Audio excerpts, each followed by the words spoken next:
What's up guys, Phoenix here. This video is going to be yet another Mermail combo tutorial video, and this time it's going to be on one of the more specific combos that requires quite a few specific cards in your hand. So actually all 5 cards have to at least be some sort of specific combo piece, although there is some leniency, but this is going to be one of the 4 card discard hand loops that you can accomplish with this deck, taking 4 cards out of your opponent's hand if they make you go first. Now, as I said, there's plenty of leniency. There is actually a lot of variations on what you can open. I'm going to show a couple of them over the course of 2 more videos, I think. One where you actually just straight open Diva, and then one where you open Soul Charge. But for the first one, I wanted to be as generic as possible with the specific card combination, and I'm going to be showing you the card combination that takes literally the most cards to actually pull it off with. The hands that you draw Diva or Soul Charge straight, or even both, they become 4 card combos instead of 5. But I wanted to take the first video that I'm doing of this 4 card hand loop and actually make it as generic as possible, meaning every card in your hand is a card that you run multiple of, rather than just saying, oh, I opened Diva. I'd rather have the card that gets you to Diva, i.e. Dragoons and stuff like that. But for these combos to take place, you do need Teus, you need Instant Fusion, and you do need Salvage. You need either Diva or a way to get to Diva, i.e. Dragoons, because you need to be able to have it for the tuner status. You cannot take the 4th card out of their hand without Diva, allowing you to make Trishula. And then for this specific combo, I added a Megalo into the hand, but it can be either Megalo, Moulinglace, or Lead. It can literally be either of those 3 cards that you search off of Dragoons. It just has to be one of those 3 different cards, and so it's a multiple combo piece thing. And since I run the most Megalos, I put Megalo here because that's the one that's most likely to have drawn. So with this hand, Teus, Dragoons, Instant Fusion, Salvage, and Megalo, you're going to end with taking 4 cards out of your opponent's hand, having gotten searches and all that nonsense, and you're going to have like a Dracosac, a Trishula, a Dweller, and just all in all, just pretty good times for your games going forward. But anyway, the combo starts off as generically as it would seem. You discard Dragoons to special summon your Teus. As I usually do, I summon the Teus in attack mode, simply because I know that I'm going to be treating you off with lead, and I would rather have as many targets as possible. Now, obviously, this is a going first combo, and if your opponent has Valor or Max C, then shit, but if they don't, you're taking their hand away. So there is that. But off of Teus, you search Gund, and off of Dragoons, you search for Diva. And then Diva gets normal summoned, and Diva gets Netabyss. You have to get the Diva. I cannot stress it enough how important this Diva is in this combo string. It's actually incredibly important. But Netabyss will send Dragoons, and will add Marksman. It's actually kind of important that you add Marksman, just because it being a 3 is going to be relevant later. But the Gund could also just be something that you want to have, that you can discard as well.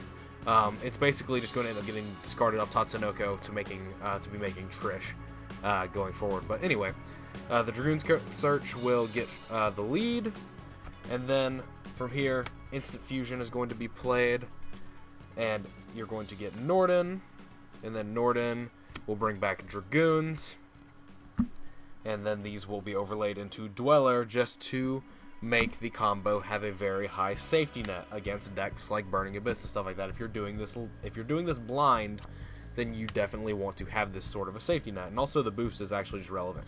But Abyss Dweller detaches Dragoons, activates its effect, and then Dragoon's effect will trigger and get Moulinglace. So at this point, you just have the 2 Dragoons engraved, nothing else. Nothing more, nothing less. And from here, you go ahead, since you've used your Atlantean Netabyss, you synchro the Diva and the Netabyss off into your Tatsunoko, just so you can make room. These are all still in your hand. And then you activate Megalo's effect to summon itself, ditching Gund and Lead. And then your Megalo and your Gund trigger, bringing back Lead, and then searching for either Abyss Sphere if you run it, or Abyss Scale of the Mizuchi, just to have a free card there. So as you can see, we are at 5 waters in the grave, but we have no space on the field. we have 0 space on the field to drop Moulinglace, so that's going to be an issue. But use lead, tribute off either Megalo or Teus, it doesn't matter which, to take a card out of their hand, so you've taken 1 card down, and then now you're at 6, but you have space for Moulinglace, so really strange how you're going to get this to happen, right? Well, no, it's not strange at all. My favorite card in the extra deck, Dracosack, coming in clutch to actually just make room and also allow us to take the 4th card out of the hand, because you use Dracosack to get your 2 tokens, and from there you use Dracosack to tribute a token to target itself to pop. So obviously it's protected. It's pretty much the same string of combo that we've done in the previous videos. It's just extremely relevant, just being able to completely like manipulate your graveyard in the way that you need. But now there are 7 waters in grave, and you have an open spot. So you activate Salvage here, and you add back the 2 most relevant cards, which are Gund and Nebtabyss. So you get those 2 back, and the Salvage goes to grave per game mechanic, and now you're at 5 waters in grave. The 2 Dragoons, the Teus, the Lead, and the Diva. So you special summon the Moulinglace, and you take 2 more cards out of their hand, so you've taken 3 out, so now you're at the same situation where you would have been if you had done the 3-card combo that didn't involve Diva that I showcased earlier. But now we're able to go actually a step further, because we still have Tatsunoko on board. And so what you end up doing is you synchro Tatsunoko, one of the Dracosack tokens, which is a level 3. You synchro the Tatsunoko, the Dracosack token, and then you either use the Marksman or the Gund in your hand. It doesn't matter which, but that's why I said you get a 3 off of the Nebtabyss, just because like if you want to keep the Gund, like if you added Sphere and you want to keep the Gund for those reasons, then that's something you would do. But you just synchro these into Trishula, and then Trishula takes the 4th card out of their hand. You don't have any Dracosack tokens left, which is kind of unfortunate, but so you could just lose out to a Raigeki, but at that point they only have 1 card left. I really like the Trishula here specifically, because if you're playing against Pepe and you did hit a Damage Juggler out of their hand, you can then Trishula the Damage Juggler out of grave, because Trish is the last card you're summoning, so all 3 cards that you discard beforehand are getting are free pickings in the graveyard for Trish. So then you can just Trish the Damage Juggler out of the grave, so that you don't have to just stand by Phase Dweller to prevent them from getting a card back. And that is something that I really find neat. But it does require, this entire combo string does involve you needing a weighted Diva. You can't take 5 cards without playing Omega and having drawn Soul Charge along with this, but there are some combos where you can draw Soul Charge and just do these like hand loops with less cards. There are all of these factors that go into play. There are a couple other like instances where if you just draw Diva instead of having Teus Dragoons, you have like Diva in your hand instead. It takes 4 cards to do a 4-card hand loop rather than the 5, but you take 4 cards out of their hand, and then you end with 7, so you ended with an overall +2, and your opponent takes a -4, so that's still a +6, and you're actually just like in a better position than you were with the other combo, because of the fact that you've taken 1 extra card out of their hand. And I'm not sure how they're making plays. I mean, I guess if they're playing Cosmo and they have like Raigeki Farm Girl, I guess that's amazing, right? But that still can be mitigated by you searching Sphere. Instead of this, I just searched this because it was just like here.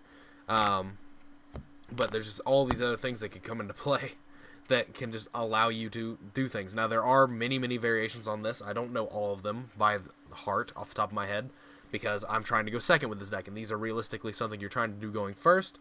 But still, being able to know at least some of them will just greaten your chances of winning games if people tell you to go first in either games 2 or 3, or if they win the die roll and tell you to go first. So there is things like that to consider, which makes these just kind of what you want to actually like look into. You want to look into the different variations, but I will do at least one more video on a different hand loop that involves you just opening the Diva straight, because it takes less cards, and then I might do one that's involving Soul Charge. I'm not sure on that one, to be completely honest, but I'll think about it. But anyway, as always, guys, thanks for watching. Let me know what you guys think about these types of videos in the comments down below. Like, comment, subscribe, do all the nonsense you usually do. Click on that if you have not. I'd greatly appreciate it. Helps make money, and there's no reason to lie to you guys about that. If you have any decks that you want to suggest me doing combo videos for in the future, that is something that I've at least touched on in the past, then it's going to be easier for me to do, obviously. Definitely suggest those in the comments down below as well. But other than that, that is all for this video, and as always, guys, take care.